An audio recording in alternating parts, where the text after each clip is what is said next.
안녕하세요. 저는 42년째 노년기 뼈 약화를 연구하고 있는 윤지우 박사입니다. 오늘 여러분께 꼭 말씀드리고 싶은 이야기가 있어요. 많은 분들이 평생 믿고 실천해 오신 뼈 건강 상식들, 사실은 대부분 틀린 이야기였다는 거예요. 시금치만 먹으면 뼈가 튼튼해진다는 말, 우유 2잔이면 칼슘이 충분하다는 말, 멸치볶음만 챙기면 된다던 그 오래된 믿음들 말이에요. 제가 연구 현장에서 직접 확인한 결과는 완전히 반대였습니다. 이 이야기를 들으시면 깜짝 놀라실 수도 있어요. 그동안 뼈를 위해 드셨던 음식들이 사실은 칼슘 흡수를 막고 있었을 수도 있으니까요. 제가 만나온 어르신들 중에는 이런 상식을 그대로 따르다가 골밀도가 계속 떨어진 분들이 정말 많았어요. 어떤 분은 평생 시금치를 꾸준히 드셨는데도 뼈가 약해져서 저를 찾아오셨고, 또 어떤 분은 매일 우유를 마셨는데도 골다공증 진단을 받으셨죠. 이런 일들이 왜 일어나는지 아시나요? 바로 칼슘을 먹는 것보다 칼슘이 실제로 뼈까지 도달하는 게 훨씬 중요하기 때문이에요. 그래서 오늘은 그 잘못된 믿음들을 정확하게 바로잡고 실제로 뼈를 살리는 5가지 칼슘 폭탄 음식과 흡수율을 2배로 끌어올리는 비밀까지 모두 풀어드리려고 합니다. 여러분이 오늘 이 영상을 끝까지 보시면 지금까지 왜 효과를 못 보셨는지 정확히 알게 되실 거예요.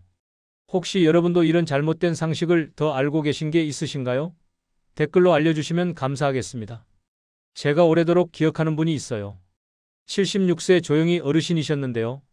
평생 시금치와 멸치볶음만 꾸준히 드셨다며 뼈 걱정은 전혀 안 한다고 하셨죠. 제가 처음 어르신을 뵀을 때도 정말 자신감에 차 계셨어요. 매일 아침 시금치 나물에 멸치볶음 한 접시씩 드시고 저녁엔 꼭 우유 한 잔을 마신다고 하셨거든요. 이렇게 꾸준히 챙겨 드시니까 뼈는 문제 없을 거라고 믿으셨던 거예요. 그런데 어느 날 아침 간단히 걸음을 옮기다가 갑자기 주저앉으셨대요. 허리가 찌릿하면서 움직이기조차 힘들어지셨다고 하더라고요. 그제야 놀라서 여기저기 알아보시다가 저를 찾아오셨어요. 저는 어르신의 식단을 자세히 살펴보고 바로 문제를 알았습니다. 시금치에 들어있는 옥살산이라는 성분, 짭짤하게 볶은 멸치볶음의 나트륨, 그리고 우유 한두 잔에만 의존한 칼슘 섭취. 이 모든 게 합쳐져서 실제로 뼈로 들어가는 칼슘의 양이 너무 적었던 거예요. 많이 드시는 것 같아도 몸에서 제대로 흡수되지 못하고 그냥 빠져나가 버린 거죠. 이런 이야기를 끝까지 들으셔야만 전체 흐름을 정확히 알 수 있어요. 왜냐하면 뒤에 나올 내용이 정말 중요하거든요. 작은 습관을 바꾸자 어르신은 딱 3개월 만에 허리 통증이 거의 사라졌어요. 시금치 대신 케일 한 줌, 짠 멸치볶음 대신 멸치가루 2스푼, 우유 대신 치즈 한 장. 이 작은 변화들이 만든 놀라운 결과였죠. 여러분도 충분히 하실 수 있어요. 전혀 어렵지 않아요. 혹시 아직 구독과 좋아요를 누르지 않으셨다면 지금 바로 눌러주세요. 이 채널은 여러분의 건강한 노년을 진심으로 응원하고 있습니다. 이런 중요한 정보를 더 많은 분들이 알 수 있도록 구독과 좋아요로 응원해 주시면 정말 감사하겠습니다. 끝까지 보시면 왜 지금 당장 여러분의 작은 습관을 바꿔야 하는지 분명하게 깨닫게 되실 거예요. 오늘 이 영상에서 말씀드릴 내용은 여러분의 뼈 건강관리 방식을 완전히 바꿀 수 있는 중요한 지혜입니다. 이 이야기를 끝까지 듣고 실천하셔야만 진정한 변화를 경험하실 수 있어요. 마지막에 나올 단 하나의 습관이 모든 것을 바꿀 수 있으니까요. 이렇게 작은 변화만으로도 충분히 달라질 수 있다는 걸 보여드리고 싶어요. 그래서 이제는 우리 일상에서 뼈를 약하게 만드는 요소들을 하나씩 정확하게 짚어보려고 합니다. 뼈를 약하게 만드는 잘못된 상식과 진짜 칼슘 폭탄 음식 5가지를 지금부터 말씀드릴게요. 첫 번째로 많은 분들이 칼슘하면 가장 먼저 떠올리시는 게 시금치예요. 그런데 시금치는 칼슘이 들어있긴 하지만 실제로 우리 몸에 흡수되는 양은 매우 적어요. 왜 그런지 설명드릴게요. 시금치 안에는 옥살산이라는 성분이 있는데 이게 칼슘과 단단하게 결합해버려요.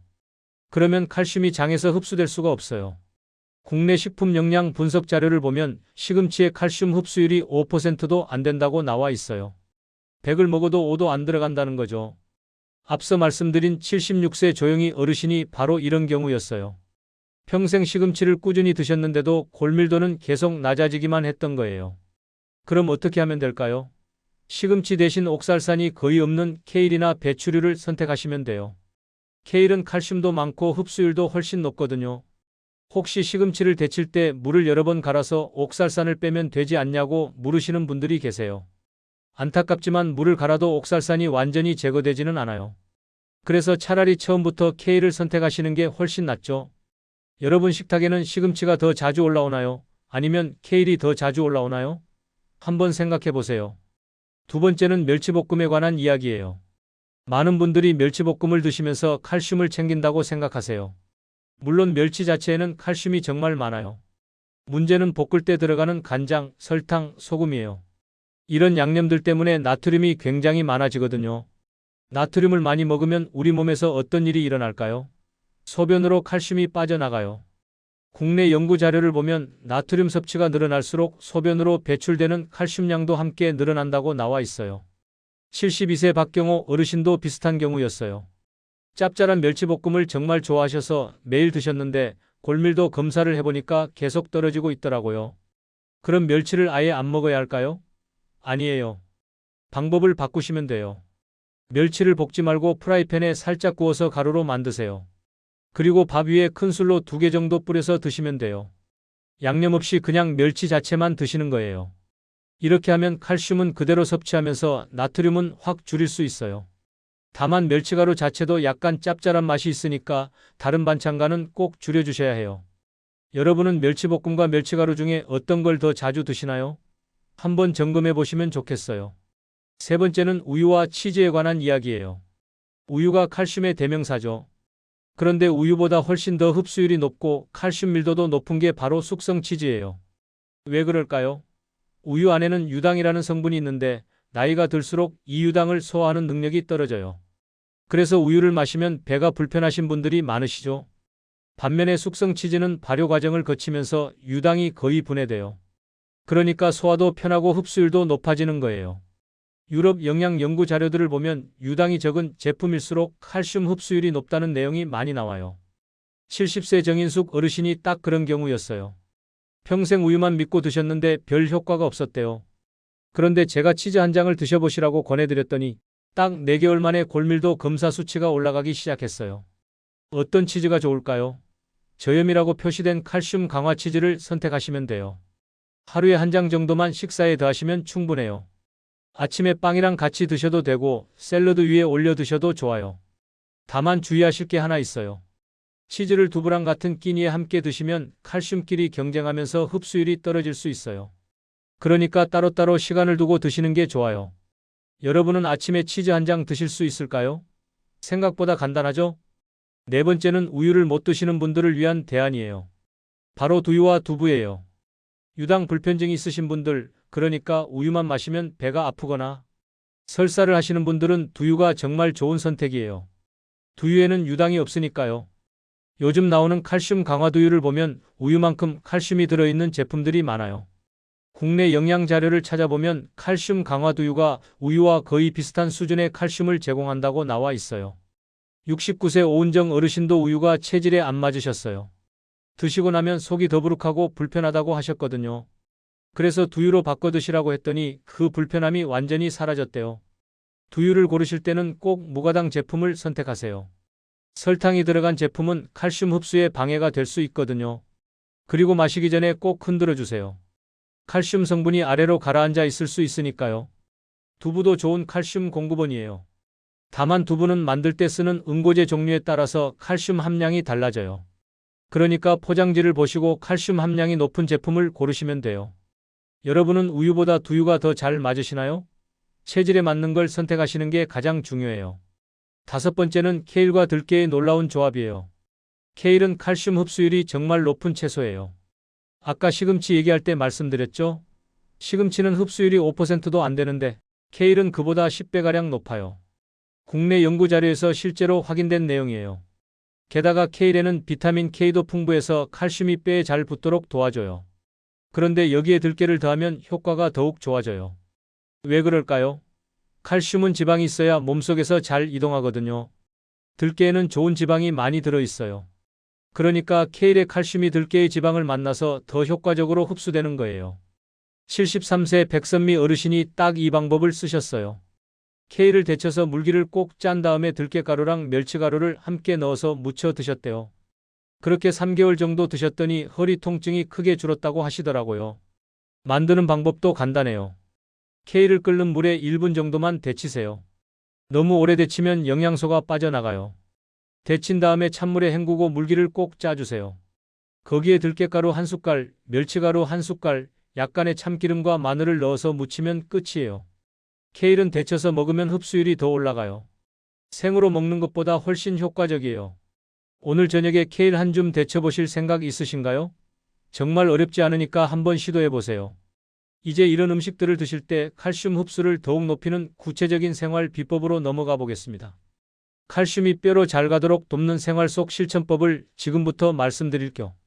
첫 번째는 아침 햇살 15분이에요. 비타민 D라고 들어보셨죠? 이게 바로 칼슘이 뼈로 이동하는 길을 열어주는 역할을 해요. 아무리 칼슘을 많이 먹어도 비타민 D가 부족하면 뼈까지 갈 수가 없어요. 비타민 D를 얻는 가장 쉬운 방법이 바로 햇볕이에요. 하루에 15분만 햇살을 받으시면 충분해요. 오전 10시에서 11시 사이가 가장 좋아요. 한낮에 강한 햇빛은 피부에 자극을 줄 수 있으니까 피하시고요. 집 안에서도 괜찮아요. 창가에 앉아서 얼굴과 팔에 햇빛을 받으시면 돼요. 창문 유리를 통과해도 비타민 D는 충분히 만들어져요. 날씨가 안 좋거나 밖에 나가기 힘드신 날에는 베란다에서라도 잠깐 햇볕을 쬐어보세요. 여러분은 오늘 햇살 15분 챙기셨나요? 내일부터라도 꼭 시작해보세요. 두 번째는 달걀 노른자 2개예요. 달걀 노른자에는 비타민 D와 지방이 함께 들어있어요. 아까 들깨 얘기할 때 말씀드렸죠? 칼슘은 지방과 함께 있을 때 흡수가 잘 된다고요. 노른자가 바로 그런 역할을 해줘요. 게다가 노른자에 들어있는 비타민 D는 칼슘이 장에서 흡수되도록 돕고 흡수된 칼슘이 뼈로 가는 것까지 도와줘요. 하루에 2개 정도가 적당해요. 다만 지방 섭취를 제한하고 계신 분들은 하루에 1개만 드셔도 충분해요. 아침에 반숙 달걀로 간단하게 챙기시면 부담이 없어요. 완숙보다는 반숙이 영양소가 더 잘 보존돼요. 프라이팬에 물 조금 넣고 뚜껑 덮어서 약한 불로 익히시면 완벽한 반숙이 돼요. 여러분 아침 달걀 1개, 오늘부터 가능하실까요? 세 번째는 레몬 1스푼이에요. 이건 좀 의외라고 생각하실 수도 있어요. 레몬 같은 산성식품은 칼슘을 더 잘 녹여줘요. 그러면 장에서 흡수가 훨씬 쉬워지는 거예요. 두부 요리할 때나 채소 무침에 레몬즙을 1스푼만 넣어보세요. 신맛이 강하지 않게 조금만 넣으면 오히려 맛도 상큼해지고 칼슘 흡수도 도와줘요. 다만 위가 예민하신 분들은 양을 아주 조금만 시작하세요. 처음엔 반 스푼부터 시작해서 괜찮으면 조금씩 늘리시면 돼요. 케일 무침에 들깨가루랑 레몬즙을 함께 넣으면 정말 완벽한 조합이에요. 칼슘도 많고 흡수를 돕는 지방도 있고 흡수를 더욱 촉진하는 상까지 다 갖춘 거예요. 레몬즙 1스푼이면 괜찮으시겠어요? 이렇게 작은 것부터 시작하시면 돼요. 네 번째는 짠 음식 줄이기예요. 이건 정말 중요한데 많이 간과하시는 부분이에요. 나트륨을 많이 먹으면 칼슘이 소변으로 빠져나가 버려요. 아까 멸치볶음 얘기할 때도 잠깐 말씀드렸죠? 국물은 최대한 적게 드시고 조림류 양념도 줄이세요. 특히 국물 요리는 나트륨 덩어리예요. 국물을 많이 드시면 그만큼 칼슘도 많이 빠져나가요. 반찬 간도 한 단계 줄여보세요.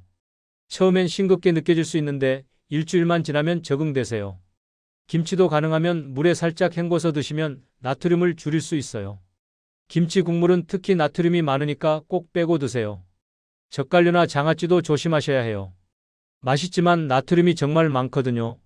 오늘 한 끼만이라도 평소보다 싱겁게 드실 수 있을까요? 작은 습관의 변화가 큰 차이를 만들어요. 다섯 번째는 생선을 일주일에 2번 드시는 거예요. 고등어, 연어, 삼치처럼 기름이 있는 생선에는 비타민 D가 정말 풍부해요. 햇볕 못 쬐는 날에는 생선으로 비타민 D를 보충하실 수 있어요. 게다가 생선의 오메가3 지방산은 뼈의 염증을 줄여주고 칼슘이 뼈에서 빠져나가는 걸 막아줘요. 조리법은 간단할수록 좋아요. 구이나 조림이 가장 좋아요. 너무 오래 익히거나 튀기면 영양소가 손실될 수 있으니까 적당히만 익히세요. 일주일에 딱 2번만 챙겨보세요. 월요일에 1번, 목요일에 1번. 이렇게 정해놓고 드시면 잊지 않고 챙기실 수 있어요. 생선 가격이 부담되신다면 고등어 통조림도 괜찮아요. 요즘 나오는 통조림은 나트륨도 낮추고 영양은 그대로 담았거든요. 이번 주 생선 1번은 드실 계획 있으신가요? 달력에 미리 표시해 두시면 좋겠어요. 이제 오늘 말씀드린 모든 내용을 정리하면서 여러분이 실천할 수 있는 방향을 다시 한번 잡아보겠습니다. 오늘 우리가 확인한 건 거창하거나 어려운 방법이 아니었어요. 그동안 오래 믿어온 상식들이 사실은 뼈를 약하게 만들 수 있다는 점, 그리고 뼈를 되살리는 힘은 아주 단순한 식재료와 생활 습관 속에 숨어 있다는 점이었습니다. 다시 한번 정리해 드릴게요. 시금치보다는 케일을 선택하세요. 옥살산이 없어서 칼슘이 제대로 흡수돼요. 짠 멸치볶음 대신 멸치가루로 바꾸세요. 나트륨은 줄이고 칼슘은 그대로 챙길 수 있어요. 우유가 안 맞으시면 치즈 한 장이나 두유를 드세요. 유당 없이도 충분한 칼슘을 얻을 수 있어요.